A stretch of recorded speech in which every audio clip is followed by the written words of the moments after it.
하나님의 말씀을 보도록 하겠습니다. 하나님께서 오늘 우리에게 주시는 말씀은 마태복음 26장 47절에서 56절까지 말씀입니다.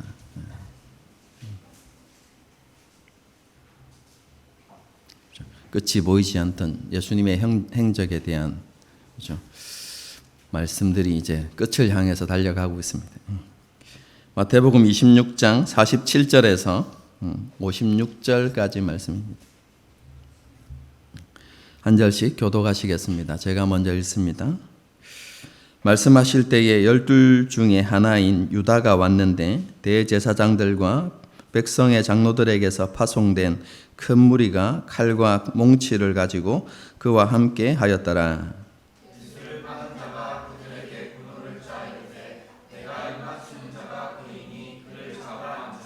곧 예수께 나와 랍비여 안녕하시옵나이까 하고 입을 맞추니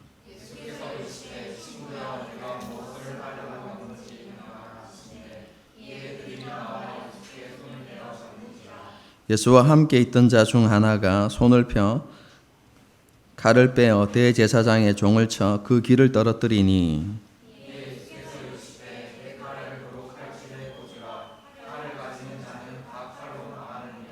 너는 내가 내 아버지께 구하여 지금 12군단 더 되는 천사를 보내시게 할 수 없는 줄로 아느냐.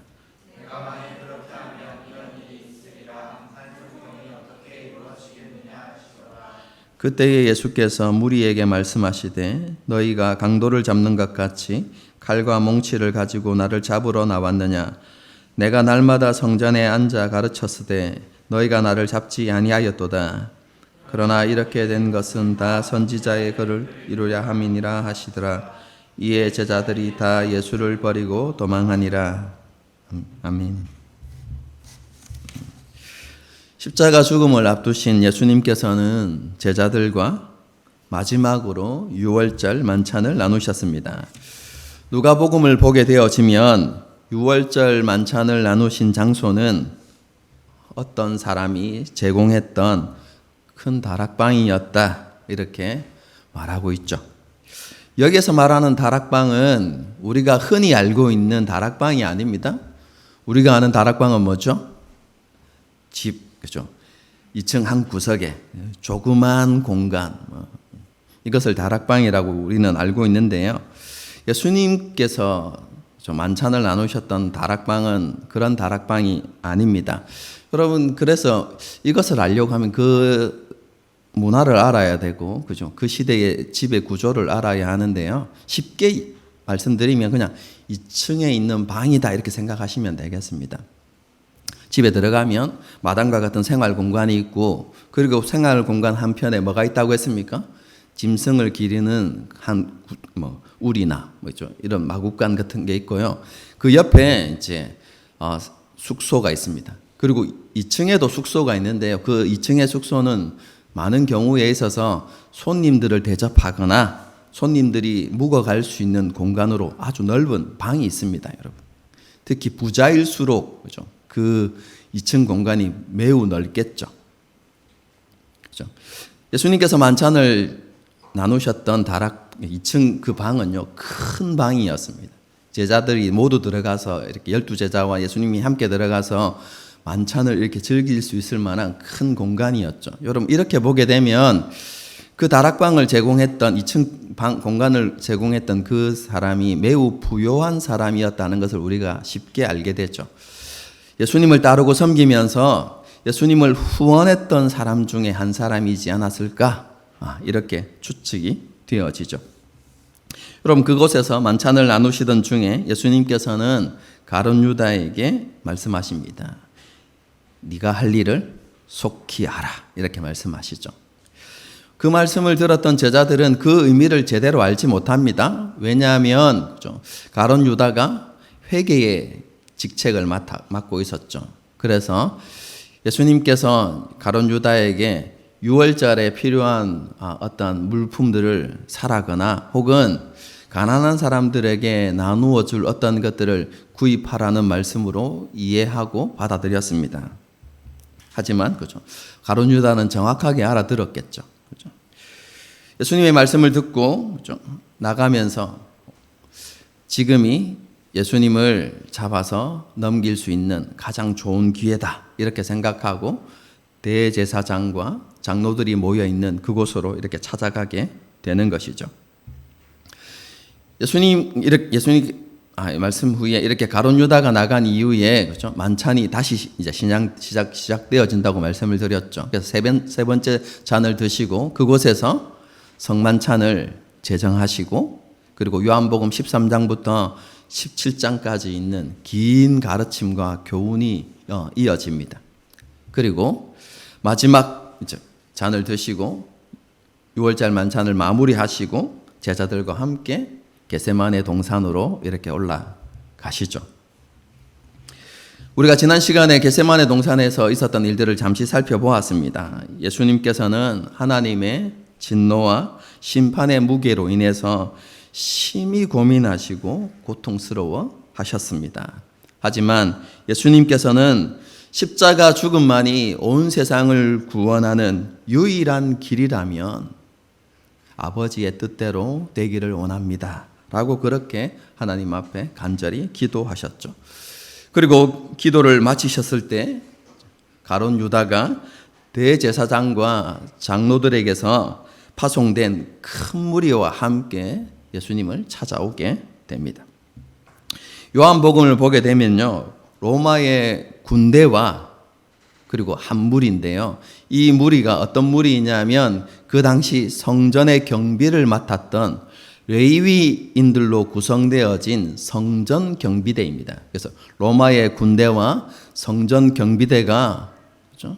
횃불과 칼과 몽치를 들고 예수님을 잡으러 왔던 것이죠. 여러분, 그리고 예수님께 이렇게 왔던 이 군대는요, 로마 보병대인데 천부장이 이렇게 통솔하는 그런 군대입니다. 여러분, 그래서 최소 600명에서 1000명 정도 되는 규모입니다. 예수님을 잡기 위해서 그렇죠? 약 600명이 작게 잡아도 600명이 되어지는 로마의 군대와 성전 경비대가 함께 예수님을 잡으러 온 것이죠. 왜 이렇게 많은 군대를 동원했을까요?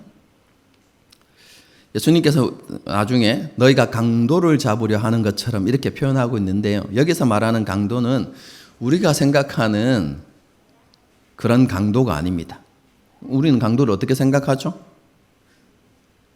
위협해서 무언가를 이렇게 빼앗는. 여러분, 그런 강도를 생각하는데요.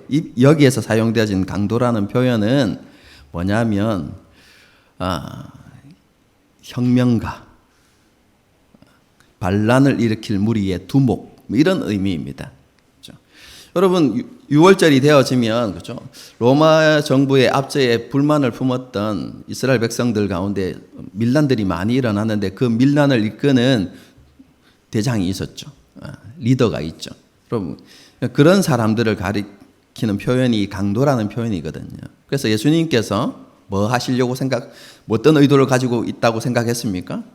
로마 정부를 무너뜨리고 그렇죠? 새로운 나라를 이끌 그런 리더로 그렇죠? 그런 대표로 이제 예수님을 이렇게 생각하고 그런 반란자들을 제압하기 위해서 지금 그렇게 온 것입니다. 많은 군대와 성전 경비대가 함께 와서 그렇게 예수님을 체포하려고 했던 것이죠. 이렇게 올 때 가룟 유다와 그들이 미리 군호를 짜죠. 내가 입맞추는 그가 예수님이니까 그 사람이니까 잡아가시오. 이렇게 군호를 짜고 옵니다. 그리고 그 군호대로 가룟 유다가 예수님께 입을 맞추고 그렇죠? 그 무리는 예수님을 잡아가게 됩니다. 여러분, 그때 그렇죠? 제자 중 한 사람이 용감하게 칼을 빼들죠. 그리고 휘두릅니다. 그래서 대제사장의 종의 길을 이렇게 베었다 이렇게 되어 있죠. 우리가 잘 알고 있는 대로 이 칼을 빼든 사람은 베드로이고 대제사장의 종은 말고라는 사람인데 이방인입니다. 그렇죠? 누가복음을 보게 되어지면 예수님께서 그렇죠? 그 말고의 길을 만져서 낫게 하셨다 이렇게 기록하고 있습니다. 그 위에 예수님께서는 베드로에게 칼을 넣으라 이렇게 말씀하시죠. 그러면서 칼을 가진 자는 칼로 망하게 되어 있다 이렇게 말씀하시죠. 그리고 예수님께서는 아무런 저항도 하지 않으시고 그냥 담담하게 잡히십니다. 이것을 본 제자들은 다 예수님을 버리고 도망하죠. 마가복음을 보면 그때 도망한 청년 한 사람이 나타나는데요. 그죠? 벗은 몸에 배 혼니부를 듣고 예수님과 함께 겟세마네 동산에 있다가 잡히니까 그 배 혼니부를 벗어버리고 벗은 몸으로 도망하였다. 이렇게 표현하죠. 여러분 그 사람이 누구입니까? 마가복음을 기록했던 청년 마가입니다. 그리고 이 마가는 훗날 그죠? 사도 바울과 제1차 선교 여행을 떠났던 사람이죠. 그리고 중간에 도중에 그죠? 그만두고 포기하고 돌아갔던 사람. 그리고 그 일로 바울과 바나바가 심히 다투어서 갈라서게 되는 원인이 되었던 그 청년 마가입니다. 그죠? 이 마가가 나중에는 그죠? 하나님 앞에서 잘 연단되어서 믿음의 사람이 되고 그리고 베드로의 제자가 되어서 그죠? 훗날 이렇게 마가복음을 기록하게 되죠. 어쨌든 그 청년이 그렇게 도망가는 사건도 기록되어 있습니다. 그죠? 이렇게 제자들은 모두 도망쳤고 예수님께서는 무리에게 잡혀 대제사장과 서기관과 장로들이 모여 있는 그곳으로 끌려가십니다. 이렇게 예수님께서 잡히시는 이날 밤 사건만을 생각해 보면요, 마치 악이 선을 이기고 있는 것처럼 보입니다. 누가복음에 표현되어 있는 것처럼 그날 밤은 악한 자들과 어둠의 권세들의 때인 것처럼 보입니다. 여러분 제자들은 졸다가 깨가지고 그죠? 너무 당혹스러운 장면을 목격하게 되는 것이죠. 여러분 그리고 그들이 직면했던 그 상황은 그들이 기대했던 것과는 너무 다른 것이었어요. 그런 상황 속에서 베드로가 칼을 빼들죠. 그죠? 그리고 자신이 장담했던 것처럼 목숨을 걸고 싸우기 위해서 그죠? 칼을 휘두릅니다, 여러분. 정확하게 알 수는 없지만 그죠? 여러분 베드로가 기대하는 바가 있었을 거라고 생각합니다. 자신이 이렇게 칼을 빼들고 그죠? 선두에 서면 예수님께서 큰 능력으로 그죠? 그 모든 상황들을 정리해 주실 것이다. 이런 기대가 있었을 것입니다. 예수님이 어떤 분이셨죠? 병을 고치시고 귀신을 쫓아내시는 그 정도만의 능력을 가진 분이 아니라 죽은 자를 살리시고 여러분 풍랑조차 잠잠케 하셨던 말씀 한마디로 그 풍랑을 잠재우시던 능력의 주님이셨습니다. 아마도 그런 큰 능력으로 그렇죠? 예수님께서 그 모든 대적들을 잠잠케 하시고 물리쳐 주실 것이라는 그런 기대가 있었을지 모릅니다. 성경을 잘 알고 있었기 때문에 그렇죠? 히스기야 때 있었던 그 사건을 떠올렸을지도 모릅니다. 여러분 이렇게 하면 떠오르는 사건이 있습니까, 여러분? 있나요? 성경을 좀 많이 읽으십시오. 예. 여러분 히스기야 시대에 아수르의 왕이었던 산헤립이 쳐들어오죠. 여러분 그리고 예루살렘을 둘러싸고 히스기야와 이스라엘 백성들을 조롱하고 위협합니다. 여러분 그런데 이 산헤립이 실수한 게 무엇이냐면 그냥 이스라엘과 히스기야 왕만 조롱한 것이 아니라 살아계신 하나님의 이름을 모욕하죠. 그리고 그런 모욕을 들었던 히스기야가 이사야 선지자와 함께 하나님 앞에 간절히 기도합니다. 그리고 하나님께서 그 기도를 들으시고 여러분 많은 천사가 아니라 한 천사를 보내십니다. 그리고 한순간에 모든 용사와 지휘관들, 순식간에 그들을 멸절시켜 버리십니다.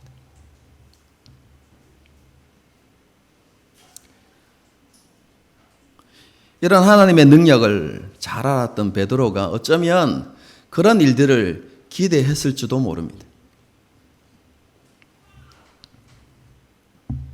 그런데요, 예수님의 모습은 베드로뿐만 아니라 그곳에 있었던 제자들의 기도와는 너무나 달랐죠.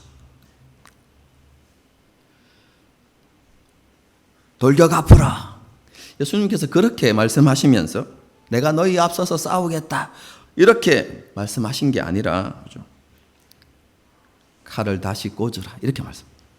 그뿐만 아니라 저항하는 것을 금하시고 원수의 기조차 다시 고쳐주시는 이해할 수 없는 행동을 하시죠.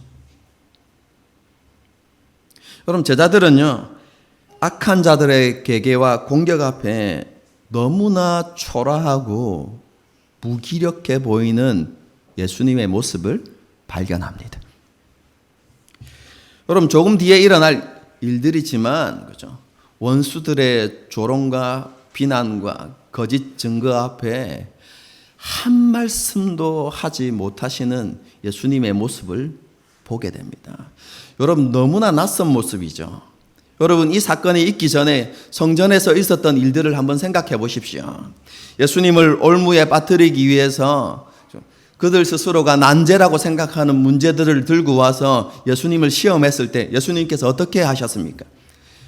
하나님의 말씀으로, 그렇죠? 그들의 위선과 그들의 악함들을 낱낱이 드러내시고 그들의 논리를 박살내버리시고, 그렇죠? 그들의 입을 닫게 만드셨던 예수님께서 그들의 비난과 거짓된 증거들 앞에서 한 말씀도 하지 아니하시고 침묵하시는, 여러분, 그런 모습을 보게 되는 것이죠. 여러분, 제자들은 그런 것을 보면서 절대로 일어나서는 안 되는 일들이 일어나고 있다고 생각했을 것입니다. 그리고 여러분, 분노가 치밀어 올랐겠죠. 하지만 제자들이 할 수 있는 것은 아무것도 없었습니다. 큰 능력과 지혜를 가지신 예수님께서 저렇게 무기력하게, 그렇죠, 잡히신다면 자신들의 어떠한 시도나 노력도 아무런 소용이 없을 것이다. 여러분, 이런 생각이 들었겠죠. 그래서 실망하고 두려워하면서 제자들은 모두 예수님을 배반하고 도망치기 시작했던 것이죠. 여러분, 그런데 그런 제자들의 모습과 달리 예수님의 모습은, 그죠, 너무나 담담하시죠. 예수님께서는 그 모든 상황을 그냥 받아들이셨던 것입니다. 예수님께서는 자신이 힘이 없거나 너무 갑작스럽게 닥친 일이라서 대비하지 못했기 때문에 어쩔 수 없다, 내가 어쩔 수 없이 이 일을 받아들인다, 예수님께서 그렇게 말씀하시지 않았습니다. 예수님 뭐라고 말씀하십니까? 내가 지금 아버지께 구하여서 12군단 더 되는 천사를 보내시게 할 수 없는 줄 아느냐. 여러분, 천사 하나만 와도 여러분 아수르의 모든 군대가 여러분 멸절됩니다. 여러분, 그런데 12군단, 여러분 천사가 몇인 줄 아십니까? 여러분, 오늘날도 한 군단 하면 10,000명 정도 됩니다. 여러분, 그런데 그 당시 로마 군대를 생각하면요, 한 군단이 6,000명 정도 됩니다. 12군단이면 천사가 몇입니까? 72,000. 그것보다 더 많은 천사를 보내시게 할 수 없는 줄 아느냐, 이렇게 말씀하시잖아요.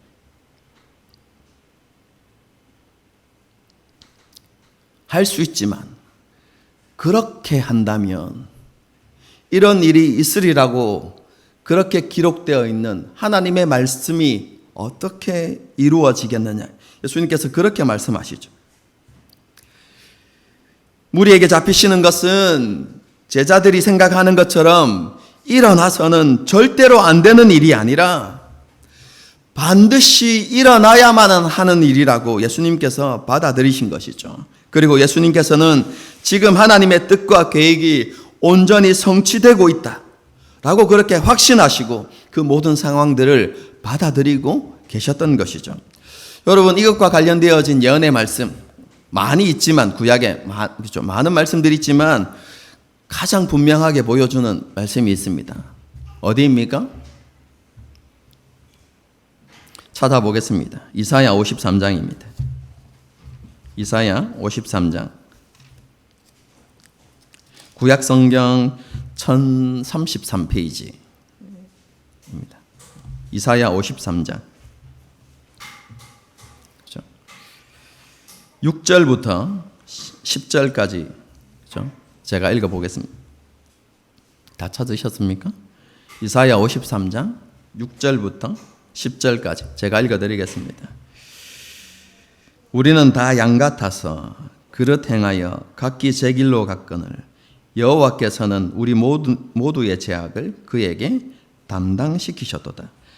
그가 곤욕을 당하여 괴로울 때에도 그의 입을 열지 아니하였으며 마치 도수장으로 끌려가는 어린 양과 털 깎는 자 앞에서 잠잠한 양같이 그의 입을 열지 아니하였도다.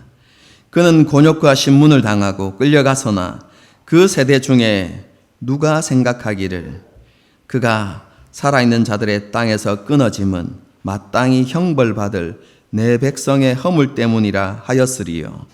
그는 강포를 행하지 아니하였고 그의 입에는 거짓이 없었으나 그가 무덤의 악인들과 함께 있었으며 그가 죽은 후에 부자와 함께 있었도다. 여호와께서 그에게 상함을 받게 하시기를 원하사. 굉장히 중요한 말씀이죠. 여호와께서 그에게 상함을 받게 하기를 원하사 질고를 당하게 하셨은즉 그의 영혼을 속건 제물로 드리기에 이르면 그가 씨를 보게 되며 그의 날은 길 것이며 또 그의 손으로 여호와께서 기뻐하시는 뜻을 성취하리로다. 그럼 10절의 말씀에 뭐라고 되어 있습니까? 예수님께서 받으시는 고난과 핍박이 하나님으로부터 기인된 것이다. 분명하게 말씀하고 있죠. 마땅히 형벌을 받아야 하는 자기 백성의 허물 때문에, 죄악 때문에 하나님께서 원하시는 바가 무엇입니까? 예수님께서 보내시는 그 메시아, 고난의 종이 그죠? 상함을 받고 질고를 당하는 것. 그것이 하나님께서 원하시는 바였다고 분명하게 보여주고 있죠.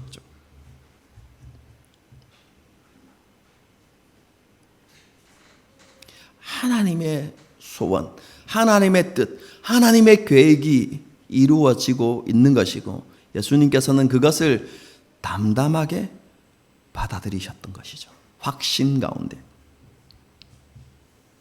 그리고 이사야가 기록하고 있는 것처럼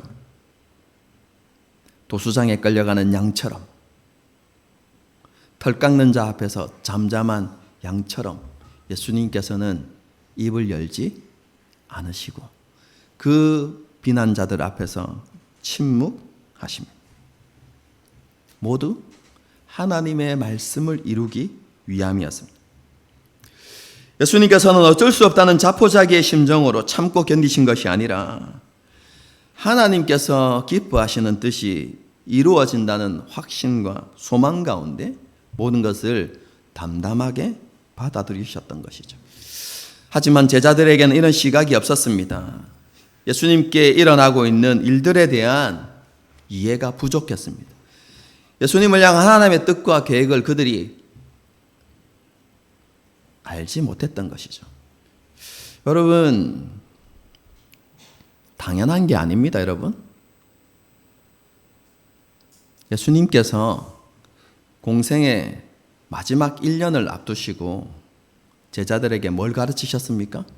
그 이전까지는 한 번도 말씀하시지 않았던 자신이 받아야 할 고난과 죽음.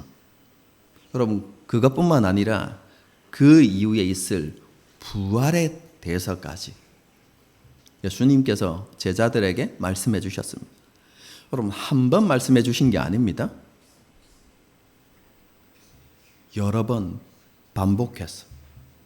그리고 특히 갈릴리를 떠나서 예루살렘으로 오시는 그 도중에 예수님께서 말씀하시죠.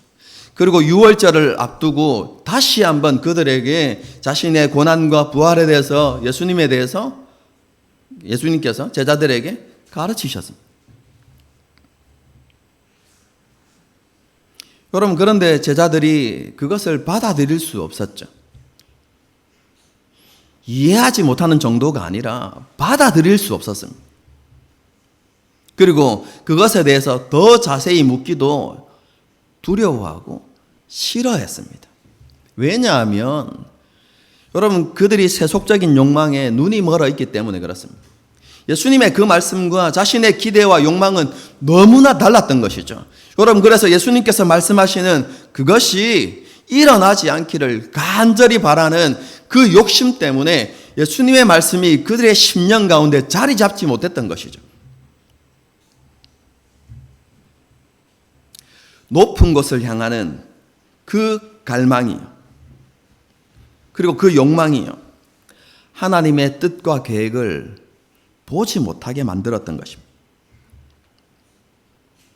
그래서 그날 밤에 예수님을 향한 하나님의 뜻과 계획이 이루어지고 있음에도 불구하고 그것을 보지 못하고, 여러분, 그들이 무엇만 보았습니까? 무리가 들고 온 검과 몽치만 보였던 것이죠. 여러분, 그래서 두려움에 사로잡혀서 도망갔던 것입니다.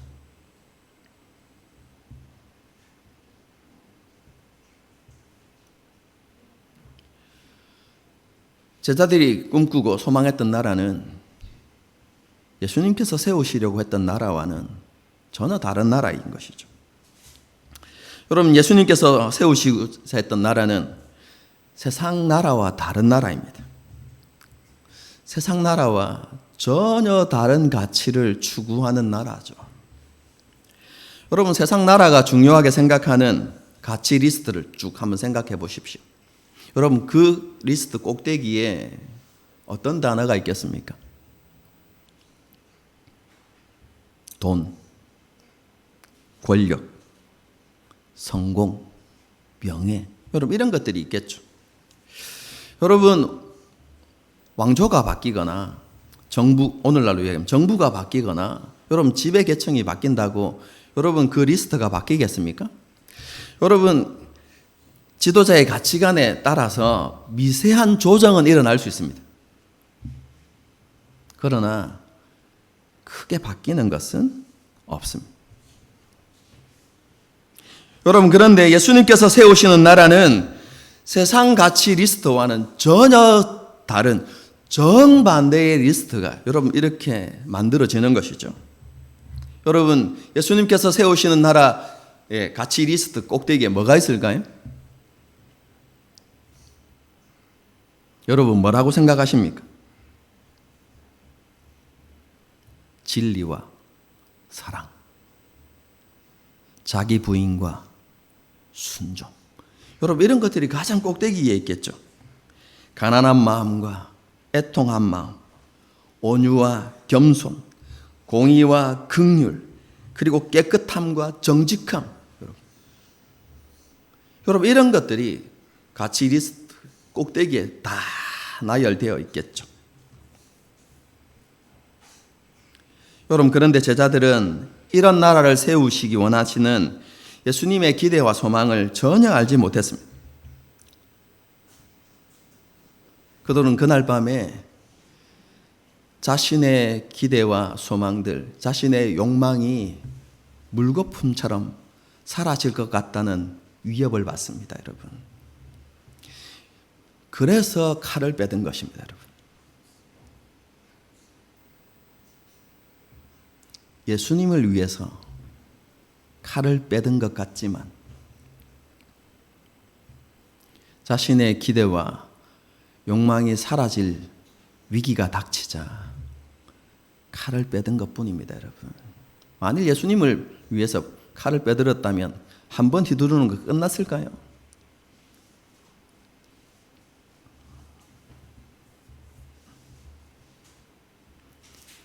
다시 말씀드리지만 하나님의 뜻과 계획이 아니라 세상 나라의 검과 몽치가 보였을 때 제자들은 다 도망쳤습니다. 세속적인 욕망에 눈이 멀어서 하나님 나라를 볼 수 없었기 때문에 그렇습니다. 여러분, 성경 저자들이 자기들의 이런 부끄러운 모습을 간단하게가 아니라 너무나 자세하게 묘사하는 이유가 무엇이겠습니까? 몇 줄로도 요약할 수 있잖아요. 여러분, 그렇게 하지 않은 이유가 무엇입니까? 많은 것들을 이야기할 수 있겠지만 단 한마디로 요약하면 이렇다고 생각합니다. 우리의 실수를 반면교사 삼으십시오. 여러분, 이것이 메시지라고 생각합니다. 여러분, 그날 밤으로부터 2000년이라는 시간이 흘렀습니다. 그럼에도 불구하고 제자들이 살아갔던 세상과 우리가 살아갔던 세상은 크게 다르지 않습니다. 여전히 우리가 살아가는 세상의 가치 리스트 위에는 돈과 권력과 성공과 명예가 있습니다. 그리고 이런 가치가 목표가 되고 중심이 되는 사회는요, 자기 중심적 윤리가 지배하게 되어 있습니다. 그리고 자기 중심적 윤리는요, 섬김보다는 지배를 더 중요하게 여깁니다. 겸손보다는 자긍심을 더 높이고요, 평화보다는 도전과 용기를 더 중요하게 여깁니다. 존중보다는 충성을 강요하고 평등함보다는 자기 사람에 대한 편애를 더 중요하게 여깁니다.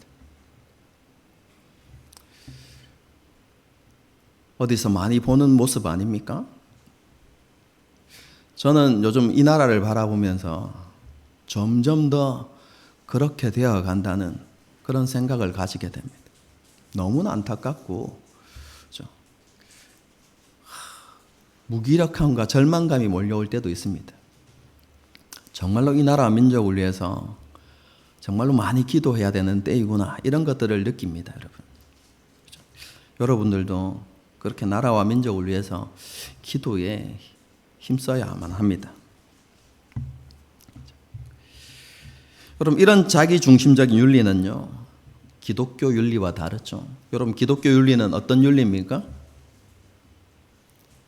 사랑의 윤리입니다. 여러분, 사랑의 윤리는요, 나보다 다른 사람을 먼저 생각하고 섬김과 희생을 중요시하고 용서하고 용납하고 원수를 사랑하고 선으로 악을 이기는 것. 여러분, 이것을 중요하게 여기는 윤리입니다. 여러분, 이것이 예수님께서 세우시고자 했던 하나님 나라의 모습인 것이죠. 여러분, 기억하십시오. 이 하나님의 나라의 가치 위에 우리의 삶이 견고하게 세워지지 않으면 우리 역시 우리가 하나님의 백성임에도 불구하고 하나님의 자녀임에도 불구하고 여전히 자기 중심의 윤리를 따르며 살아갈 수밖에 없다는 것을 우리는 알아야 합니다. 예수님을 주님으로 고백하고 따르는 사람들은 세상 나라의 가치 리스트 꼭대기에 있는 것들로부터 자유로운 삶을 살아갈 수 있어야만 합니다. 쉬운 예를 들면 이런 것입니다. 여러분, 돈과 권력이 있으면 유용하죠. 하나님의 나라를 위해서 더 많은 일을 할 수 있어서 너무 감사하다. 이렇게 생각할 수 있어야만 합니다. 그런데 돈과 권력이 사라지면 어떻게 생각해야 됩니까? 어떡하지? 이제 아무것도 할 수 없구나. 여러분, 그게 아니라 이제 하나님께서 하나님의 능력으로 또 다른 일들을 행하시겠구나.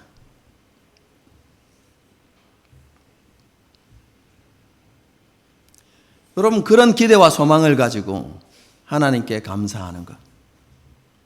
여러분, 이것이 그것들로부터 자유한 모습입니다. 진리가 주는 자유이죠. 여러분, 사도 바울은 그것에 대한 일체의 비결을 배웠다고 이야기하고 있죠. 부요에도 하나님 때문에 감사하고, 가난에도 하나님 때문에 감사하는 그 일체의 비결. 여러분, 그런 자유가 우리 가운데 있어야 하는 것이죠. 여러분, 우리가 살아가는 세상은 여전히 돈과 권력, 성공과 명예가 중심이 되는 그런 세상입니다. 여러분, 이런 세상 속에서 우리가 하나님 나라의 가치를 지키며 살아가기 위해서 우리가 해야 되는 바가 무엇입니까? 여러분, 그것은 깨어서 기도하는 것입니다. 예수님께서 잡히시던 그날 밤 제자들이 예수님을 온전히 따르지 못했던 또 다른 하나의 이유는 그들이 깨어서 기도하지 못하고 잠들어 있었기 때문이라고 여러분, 성경은 분명히 밝히고 있습니다. 여러분, 예수님께서 잡히시기 전에 제자들에게 하셨던 말씀이 무엇입니까? 시험에 들지 않게 깨어서 기도하라입니다.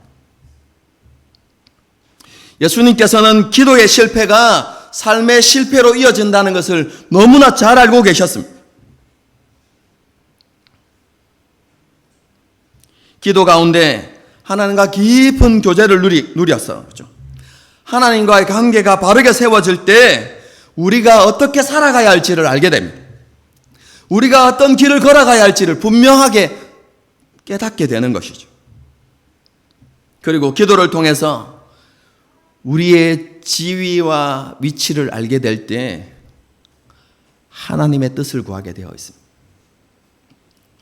우리가 주인이 아니라 하나님이 주인이시라는 걸 알게 될 때, 우리가 주님의 종이라는 사실을 깨닫게 될 때 우리의 뜻을 구하는 것이 아니라 하나님의 뜻을 구하는, 여러분, 그런 모습을 가지게 되는 것이죠. 그리고 그 하나님의 뜻 앞에서 내가 그 뜻대로 온전히 살아갈 수 없는 정말로 연약하고 부족한 사람이라는 것을 알게 될 때 비로소 하나님의 은혜와 성령님의 도우심을 구하게 되는 것이죠.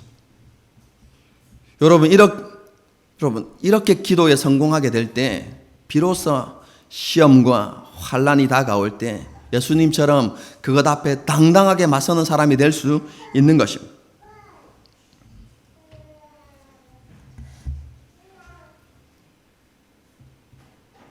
오늘날 많은 그리스도인들이 삶의 자리에서 실패하고 넘어지는 이유가 무엇입니까? 여러분, 입버릇처럼 하나님의 나라와 하나님의 뜻을 이야기하지만, 그죠? 믿음과 신뢰, 겸손과 순종을 외치고 살아가지만 시험이 찾아오기만 하면, 그죠? 하나님이 아니라 그것을 막아줄 세상의 어떠한 것들을 찾는 이유가 도대체 무엇입니까? 그것은요, 깨어서 기도하는 일에 실패하기 때문에 그렇습니다.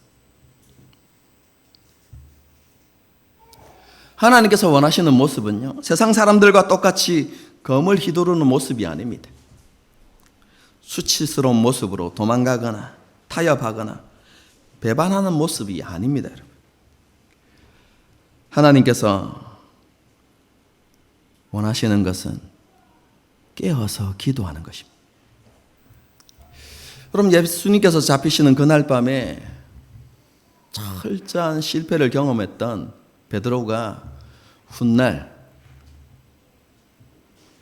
예수님을 따르는 성도들에게 이런 교훈을 남깁니다. 베드로전서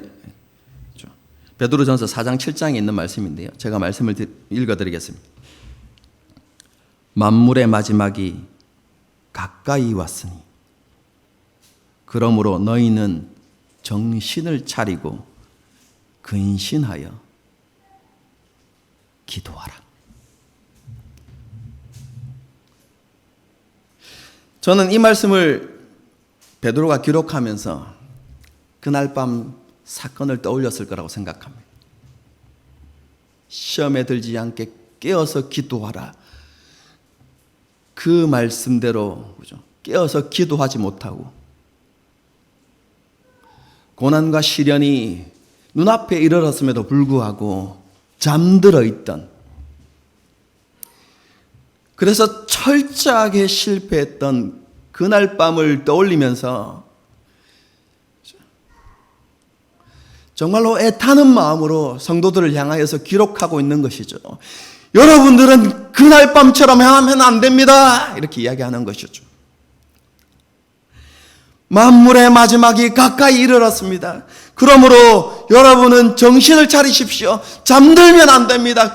깨어나십시오. 근신하십시오. 그리고 나처럼 하지 말고 기도하십시오. 여러분, 이렇게 기록하고 있는 것이죠. 요한계시록을 보십시오. 마귀가 자기 때가 얼마 남지 않았다는 것을 알고 분노하여서 땅으로 내려왔습니다. 그리고 제자들 그리고 교회 공동체와 성도들과 싸우기 위하여서 여러분 맞서 싸우기 위해서 여러분 그렇게 서 있습니다. 여러분, 그런 상황을 베드로가 뭐라고 이야기합니까? 마귀가 우는 사자처럼 돌아다니면서 삼킬 자를 찾고 있습니다. 여러분, 이렇게 이야기하잖아요.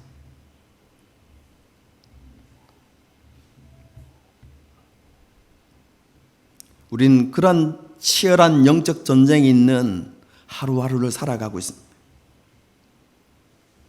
베드로가 그것을 너무나 잘 알고 있었기 때문에 그렇게 말하는 것입니다.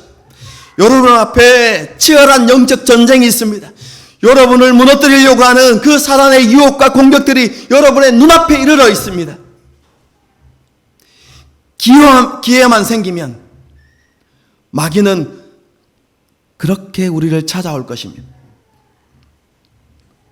그러므로 사랑하는 성도들이여, 자지 말고 정신을 차리고 깨어서 근신하여서 기도하십시오. 그래야만 이길 수 있습니다. 그래야만 예수님처럼 그 모든 것을 당당하게 맞설 수 있습니다. 베드로가 그렇게 이야기하고 있는 것이죠. 십자가 죽음을 앞두고 고민하고 고통스러워 하셨던 예수님께서 기도를 마치신 이후에 어떻게 변하셨습니까?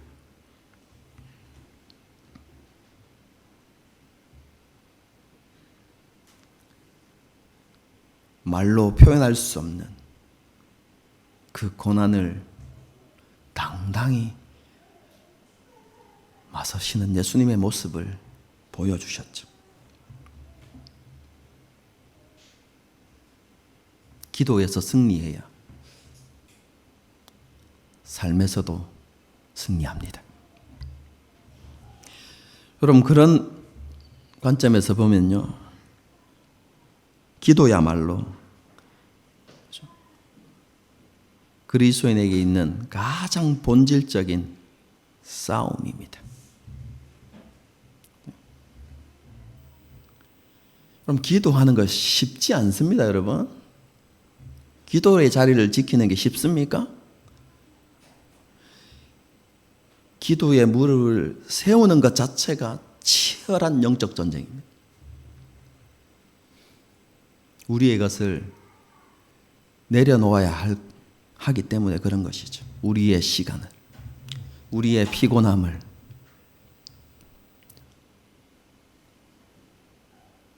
그런데 이 가장 기본적인 영적 전쟁에서 승리하면 삶의 자리에서도 승리할 수 있게 되는 것입니다.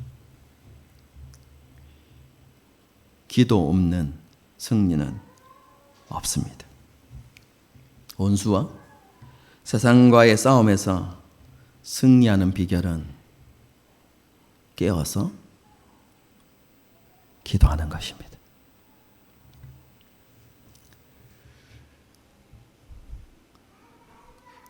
사 년 전에 그렇죠? 이런 말을 했던 것 같네요. 하나님과의 골방의 기도를 회복합시다. 그렇죠? 오늘 본문과 그렇죠? 지난주 본문과 연관시키면 주님과 함께하는 일에 성공하는 그리스도인이 되어야 하는 것입니다. 그렇죠? 솔로는 그나마 그렇죠? 결혼한 사람보다 조금 쉽습니다. 그렇죠? 여러분 결혼한 사람이 그렇죠? 자녀가 다 자란 부부는 제외하고 그렇죠? 어린 자녀가 있는 그런 부부는요 따로 기도 시간을 가지려고 하면 정말 서로를 배려해 줄 수 있어야 되거든요. 그렇죠?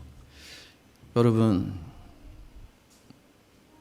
기도의 중요성을 다시 한번 새기고요. 그렇게 해서라도 그렇죠? 서로가 기도할 수 있는 시간들을 가질 수 있게 배려해 주어야 하는 것이죠.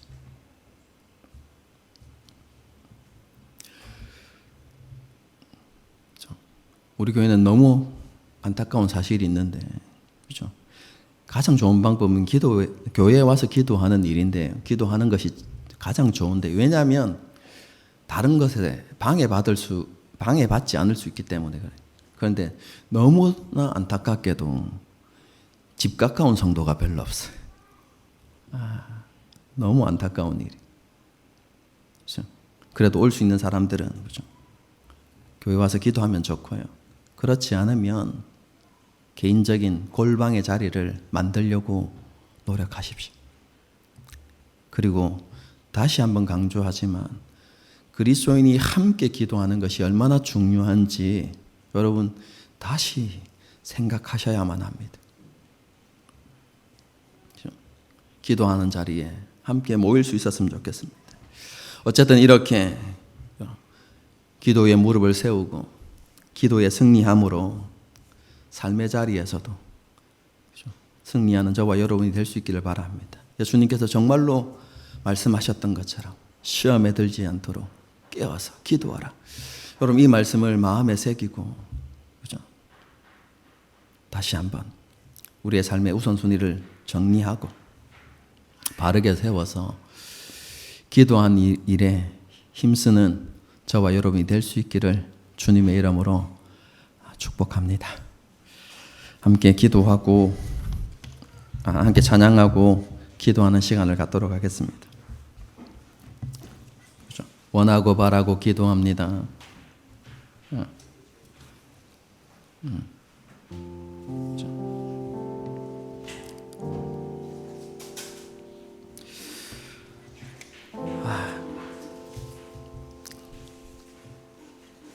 다시 생각합시다. 그리스도인에게 있어서 가장 본질적인 싸움은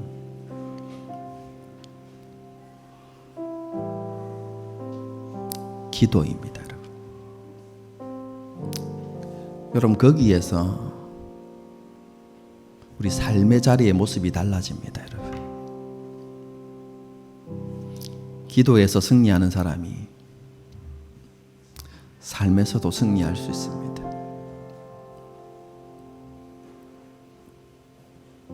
주님께서 말씀하십니다. 시험에 들지 않도록 깨어서 기도하라. 제자들도 이야기하죠. 그날 밤 우리의 모습을 기억하십시오. 우리가 왜 그렇게 처절하게 패배할 수밖에 없었는지 여러분 기억하십시오. 마지막 때가 가까이 이르렀습니다. 그러므로 정신을 차리고 깨어서 근신하고 기도하십시오. 여러분, 그죠? 그 음성이 우리에게 들려졌으면 좋겠습니다. 그죠? 그리고 하나님, 그렇습니다. 기도의 무릎을 일으켜 세우겠습니다. 여러분, 그런 마음을 가지고 함께 찬양을 하고 기도하시겠습니다.